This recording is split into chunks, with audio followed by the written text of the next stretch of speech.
Imagine this. It's just past 2 in the morning and something wakes you. Not a bang, a small sound, the faint click of a latch near your side gate. Then slow footsteps on the gravel, someone testing whether anyone's awake. You freeze in the dark and listen as a hand tries your back door. Once, twice, and you hope he decides your house is more trouble than it's worth. Here's the truth almost nobody wants to hear. By the time a stranger is at your door in the dark, most of your safety was already decided, weeks earlier, in daylight, by choices you never thought twice about.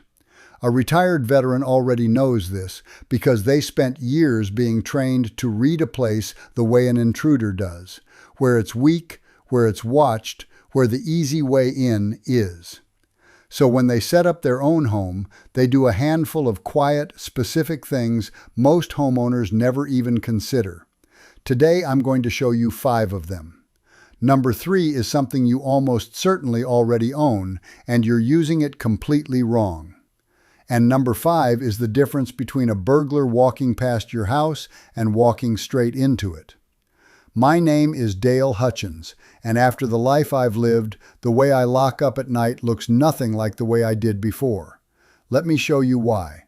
But before the list, you need to understand the person you're actually defending against, because the picture in your head is almost certainly wrong. The picture we all carry is a shadow in a ski mask at 3 in the morning, picking a lock with a set of tools. That's television. The real burglar breaks in around the middle of the day, usually between 10 in the morning and 3 in the afternoon, when the street is empty and everyone's at work. He isn't a specialist. He's an opportunist working on a stopwatch. When criminologists actually sat down and interviewed convicted burglars, one answer came back again and again. They picked houses the way you pick a checkout line, by whichever one looks fastest. Most said they wanted to be inside and gone in under 10 minutes, and a surprising number admitted they'd walk away entirely if getting in looked like it would take more than a minute or two. They don't defeat security. They avoid it. Every lock, every camera, every second of effort is a reason to skip your house and try the next one. That single idea is the whole game, and it's the thing a retired veteran understands in his bones. You are not trying to build a fortress. Fortresses are for people with something specific to lose and the budget to match. You're trying to be the house that isn't worth the trouble, so the man casing your block makes a quiet decision on the sidewalk and keeps walking. Everything that follows is built to force that decision. Let's walk through the house. Number 1 is the fix almost nobody makes, and it's the part of your home you never look at: your door frame. Here's the mistake that costs people everything. They spend real money on a heavy deadbolt, feel the weight of it, and assume they're protected. But a lock is only as strong as the wood it's anchored into, and that's where the whole system fails. When a door gets kicked, the bolt almost never breaks. The frame does. That little metal plate the bolt slides into, the strike plate, is usually held on by 2 short screws that bite into nothing but thin trim, maybe half an inch of soft pine. One solid kick splits it like kindling. The repair is almost insultingly cheap. Pull those short screws and drive in 3-inch screws that reach past the trim and sink deep into the wall stud behind it. Now a kick has to fight the actual frame of your house instead of a strip of soft pine. Add a reinforced strike plate for a few dollars more, and a door that used to pop on the first try can take a dozen full kicks and still hold. Since most break-ins come through a door, not a window, this is the highest return 10 minutes you will ever spend on your home. And burglars can hear a door that won't give. Noise and time are the 2 things he refuses to spend, and a solid frame charges him both.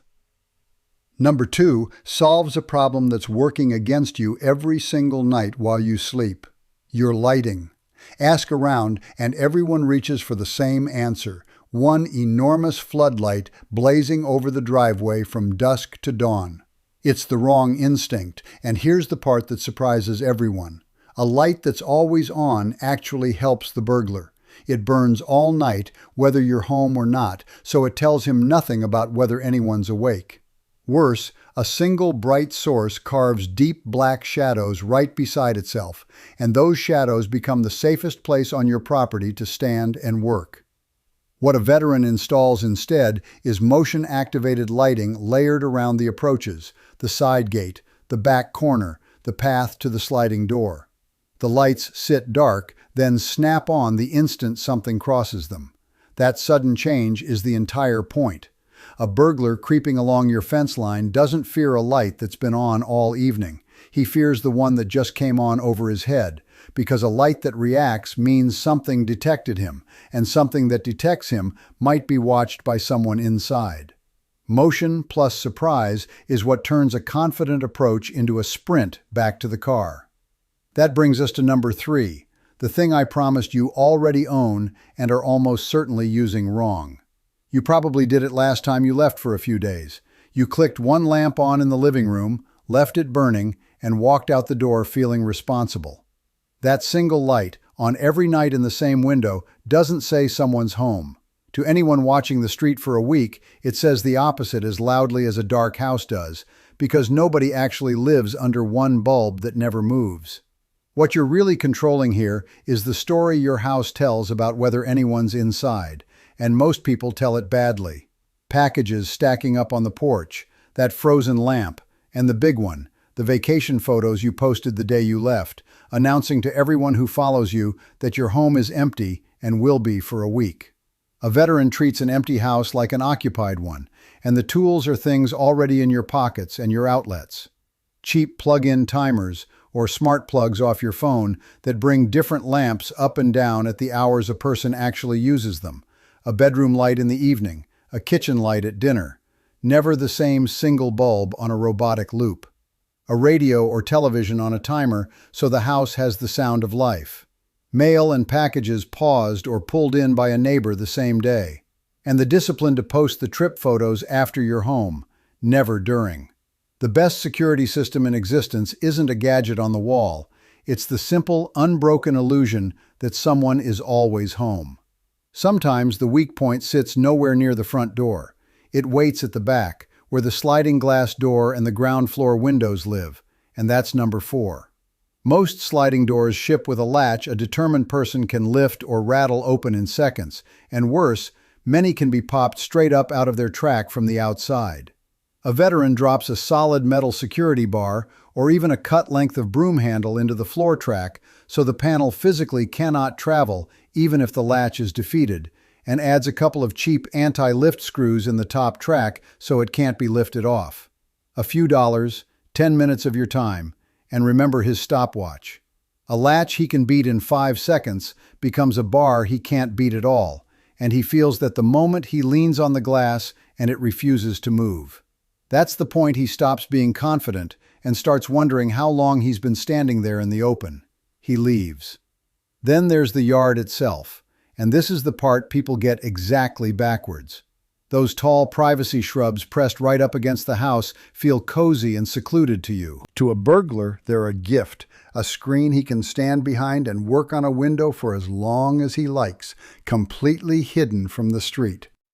So a veteran keeps anything under a window trimmed low, below sill height, removing the cover. And the sharpest move costs almost nothing. Plant something thorny under the ground floor windows.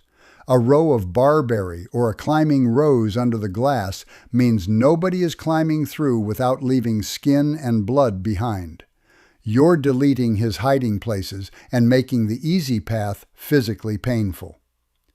Finally, number 5, the most overlooked one of all, and you can't buy it in a store.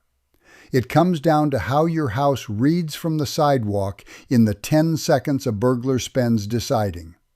He's not testing your defenses yet. He's reading the building like a threat assessment, asking one question: is this place awake or asleep? Alert or oblivious? So a veteran makes the house answer that question for him. A visible camera mounted at eye level near the door, low enough to actually capture a face, not up under the eave filming the top of a hat.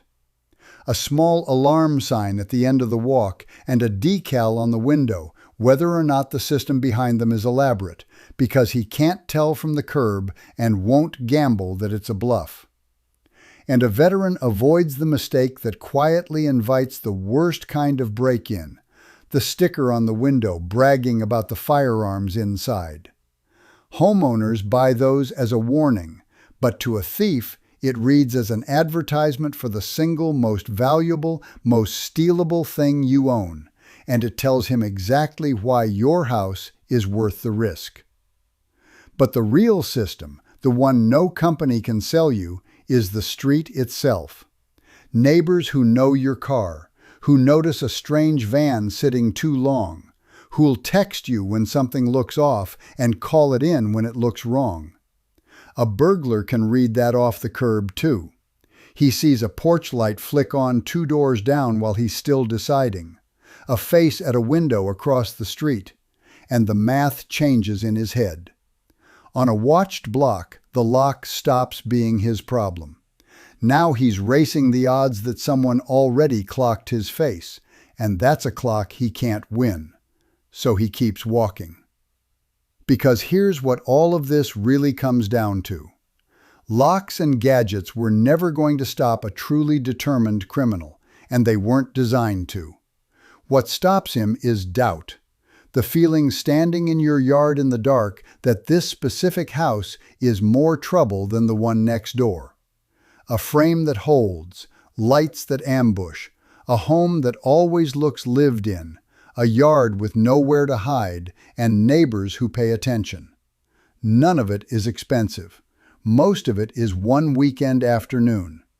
But stacked together, they do the one thing that actually matters. They make him choose to keep walking. I'm Dale Hutchins. If seeing your own home through those eyes was worth your time, stick around, because I break down the quiet, practical stuff most people never think about until the night they wish they had, and there's a new one every week. And if you want the next piece of this, watch the one on your screen right now. The 3 things you should never keep near your front door.